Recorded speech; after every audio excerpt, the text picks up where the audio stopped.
சிவாய நம. தை அமாவாசை ஜனவரி 29 இறந்தவங்களுக்கு நீங்கள் படையல் போட்டு காகைக்கு வைத்து வழிபாடு செய்வது நன்மை. முன்னோர்களுடைய ஆசீர்வாதம் கிடைக்கும். பித்ரதோஷம், புத்திரதோஷம், முன்னோர்களுடைய தோஷங்கள் எதுவாக இருந்தாலும் நிவர்த்தி ஆகும்.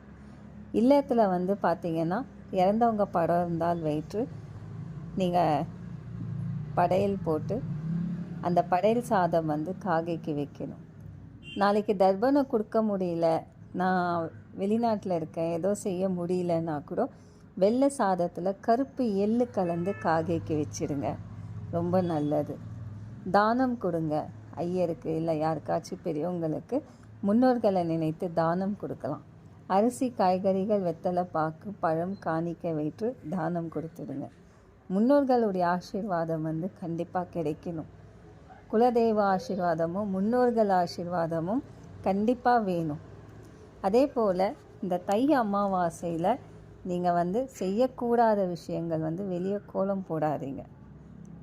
இந்த நாள் இறந்தவங்களுக்கு உங்கள் இல்லத்தில் தேடி ஆசீர்வாதம் கொடுக்கக்கூடிய நாள். இந்த நாளில் நீங்கள் என்ன பிரார்த்தனை முன்னோர்கள்கிட்ட நீங்கள் செய்கிறீங்களோ, இல்லத்தில் ரொம்ப கஷ்டங்கள் இருக்குது, அதை சரி பண்ணணும், சில விஷயங்கள் மறந்து போன விஷயங்கள் எல்லாமே நீங்கள் என்ன தேவையோ அது முன்னோர்களிடம் நீங்கள் பிரார்த்தனை வைங்க. சில பேர் வீட்டில் 1 வருஷம் ஆகலை இறந்து, அவங்களுக்கு செய்யலாமான்னா அவங்களுக்கு வெறும் விளக்கு மட்டும் ஏற்றி ஒரு தீர்த்த தண்ணி வச்சுட்டு நீங்கள் பிரார்த்தனை செய்யுங்க. 1 வருஷம் ஆகிற மட்டும் அவங்களுக்கு தர்ப்பணமோ இல்லை படையிலோ அந்த மாதிரி போடக்கூடாது. நீங்கள் காகைக்கு உணவு வைக்கலாம், அதை மட்டும் பார்த்துக்கங்க.